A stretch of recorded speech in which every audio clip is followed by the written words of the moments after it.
All right, we're going to go right into chapter 7.7, which is solving inequalities using multiplication and division. Same exact process as what we just did with addition and subtraction. However, in this case, you're going to be using multiplication and division. If you want to follow along in your textbook, I'm on page 340. So solving inequalities, multiplication and division. Same process to solve, just using multiplication and division. So we're going to keep our 3 steps handy here. Draw your fence, circle your letter or your variable, and do the opposite to both sides of the fence. So let's just look at a couple of examples in this section. Direction you're going to see is solve and graph. Remember, graphing in this section just means to draw a number line. So here's this one. X over 5 means x divided by 5 is less than or equal to 2. So remember, when it looks like a fraction, that's division, so you're going to have to do the opposite of division to solve this. Okay, draw your fence. Down the symbol, less than or greater or equal to. Circle your variable, which is on top. We know that that's division, because I just told you. So the opposite is multiplying, so we're going to multiply by 5 on each side of the fence. These are going to go away. We're left with our x. And then over here you have 2 times 5. So our answer on this one will be x is less than or equal to 10. It means it can be 10 or anything less than 10. So 9, 8, 7, 6, all the way down as far as you can go. You'll draw your number line with 10 in the middle, a couple numbers above, a couple numbers below. Because it is a less than or equal to symbol, we have to have a closed circle above 10, because 10 is given.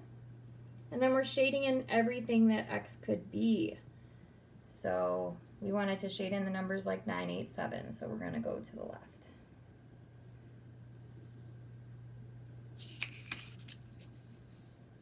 This one, p divided by 3 using a division symbol, so it could look either way, is greater than 2. Draw your fence, circle your variable, look next to your variable, it says divide by 3, we're going to do the opposite. Multiply by 3 on both sides of the fence.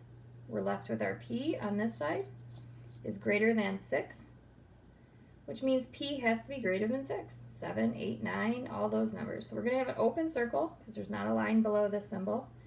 So greater than or less than symbols have open circles. On the 6, 6 is given, and we're going to shade to the right all the numbers that are more than 6. We're shading all the numbers that p could be. P is greater than 6. So these are all the numbers that p could be.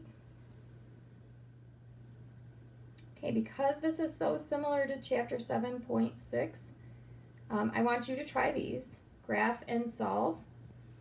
So this one is 12 times x is less than 96. And this is m divided by 8 is less than 4. Remember your 3 steps. Draw the fence, circle the letter, do the opposite on both sides of the fence. Pause the video at this point, try those 2 problems before I go over the answers. Okay, let's take a look at the first one. Hopefully you did this on your own. It's super important that you try these on your own.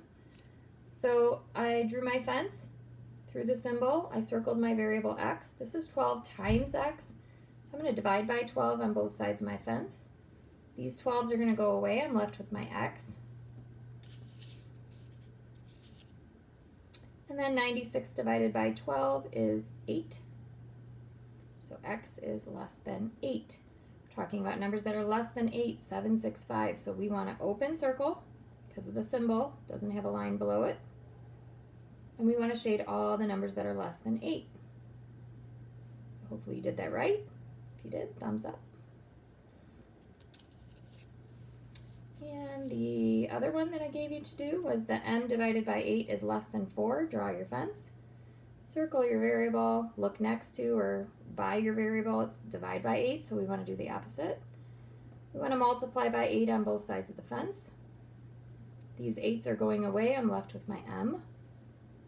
And then on this side I have 4 times 8, which is 32. So m has to be less than 32. Open circle on 32, and everything less than 32 is shaded. Hopefully you got that one right too. Okay, now it's time for you to get some practice on this skill. So you can go to your textbook, page 342, and do numbers 6 through 27. Or you can go to bigideasmath.com and do chapter 7.7 assignment there, and you can check it up to 3 times. Okay, good luck.